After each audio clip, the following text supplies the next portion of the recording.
हूँ। जय हिंद, जय बिहार, जय शिवहर। बहुत बहुत धन्यवाद। श्री चंद्रशेखर जी। माननीय सभापति जी, जय भीम। महामहिम राष्ट्रपति जी के अभिभाषण पर धन्यवाद प्रस्ताव पर बोलने को आपने मुझे अवसर दिया, इसके लिए मैं आपका आभारी हूं।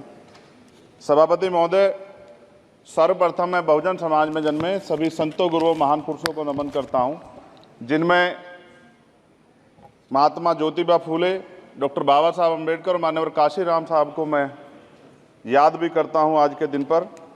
साथ साथ नगीना की महान जनता और भीम आर्मी और हमारी पार्टी आज़ाद समाज पार्टी काशीराम के साथियों का भी धन्यवाद करता हूं। इसके बाद अपने कुल गुरु जगत गुरु सदगुरु रविदास जी महाराज को भी मैं नमन करता हूं, जिन्होंने दुनिया को लगभग 600 साल पहले बेगमपुरा शहर के रूप में दुनिया का सबसे महान लोकतांत्रिक दर्शन दिया।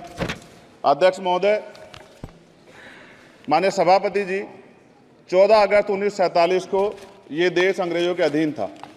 15 अगस्त 1947 को हम लोग आज़ाद हुए। 16 अगस्त 1947 को देश आज़ादी में था, लेकिन धन धरती राजपाट में बंटवारा नहीं हुआ।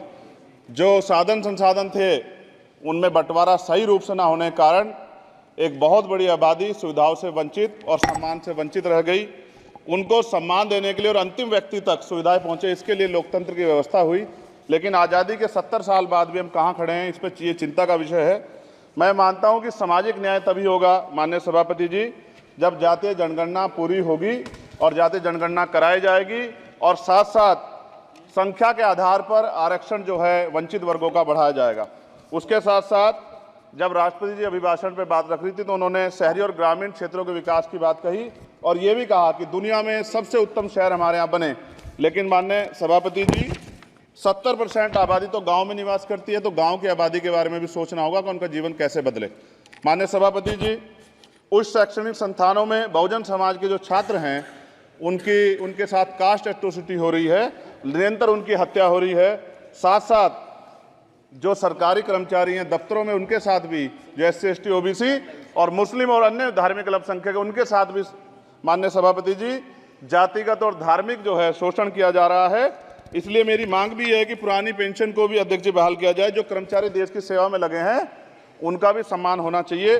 साथ साथ सभापति जी, भाजपा ने चुनावी लाभ के लिए सबका साथ सबका विकास के नारे दिए जो खोखले हैं, क्योंकि 10 साल में दलित, पिछड़े, आदिवासी, मुस्लिम और अन्य धार्मिक अल्पसंख्यक जो अत्याचार हुए हैं वो किससे छिपे हुए नहीं हैं। ये गलत है, ये बंद होना चाहिए। सभापति महोदय जी, महामहिम राष्ट्रपति जी के अभिभाषण में निजी क्षेत्रों में SC ST OBC को रिजर्वेशन देने का कोई उल्लेख नहीं हुआ है, जो कि आज चर्चा का विषय, क्योंकि 98% प्राइवेट सेक्टर है, 2% सरकारी सेक्टर है, तो 98% प्राइवेट सेक्टर में भी हमारी हिस्सेदारी की बात होनी चाहिए। माननीय सभापति जी, आशा कार्यकर्ताओं, आंगनबाड़ी वर्करों, भोजन माताओं के वेतन वृद्धि पे भी कोई उल्लेख नहीं हुआ है, वो भी अभी नंगे, उन पर भी सोचना पड़ेगा। माननीय सभापति जी, जिस क्षेत्र से मैं चुन के आऊँ नगीना से, वो बहुत पिछड़ा क्षेत्र है। उस क्षेत्र में कोई विशेष आर्थिक पैकेज नहीं दिया गया, रोजगार की सेवाएं नहीं है, नौजवान पलायन करता है। IIT, IIM, एम्स, केंद्रीय विद्यालय आदि शिक्षा में और चिकित्सा संस्थानों की स्थापना होनी चाहिए, जो कि नहीं है। और माननीय सभापति जी, मानसून सत्र आ गया है, मेरा क्षेत्र बाढ़ से बहुत प्रभावित है, इसलिए मैं आपसे आग्रह करूंगा कि वहां के लोगों को बाढ़ से निजात दिलाई जाए। माननीय सभापति जी, चीन हमें आंख दिखा रहा है और लगातार हमारे देश की सीमाओं में घुसपैठ कर रहा है, इसलिए अग्निवीर योजना को हटाकर पुनः सेना भर्ती शुरू की जाए और साथ साथ भारत की सबसे प्राचीन व बहादुर रेजिमेंट में से एक चमार रेजिमेंट को पुनः बहाल करा जाए, ऐसा भी मेरा आपसे आग्रह है।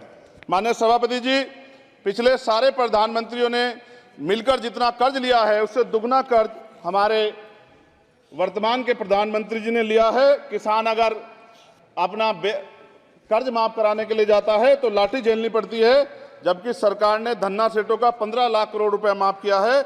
इस ओर हमें ध्यान देना पड़ेगा, हमारी आने वाली पीढ़ियों को ये कर्ज चुकाना पड़ेगा। माननीय सभापति महोदय जी, किसानों को MSP की लीगल गारंटी तथा किसानों का कर्ज माफ होना चाहिए। साथ साथ 2 अप्रैल 2018 को SC ST के बच्चों पे बहुत बड़े पैमाने पे मुकदमे लगे थे, वो हमारी लड़ाई सही थी, ये सुप्रीम कोर्ट ने माना और बाद में सरकार ने माना, वो मुकदमे तुरंत वापस होने चाहिए।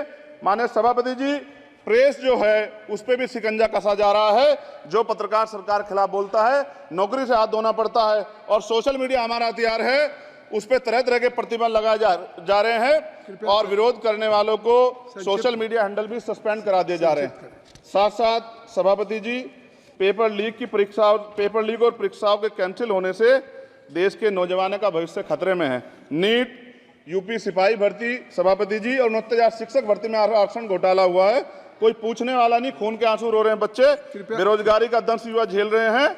इसलिए मेरा आग्रह है कि युवाओं के लिए कृपया समाप्त करें चंद्रशेखर। माननीय सभापति जी, मैं पहली बार बोल रहा हूं, आप कहेंगे मैं बैठ जाऊं।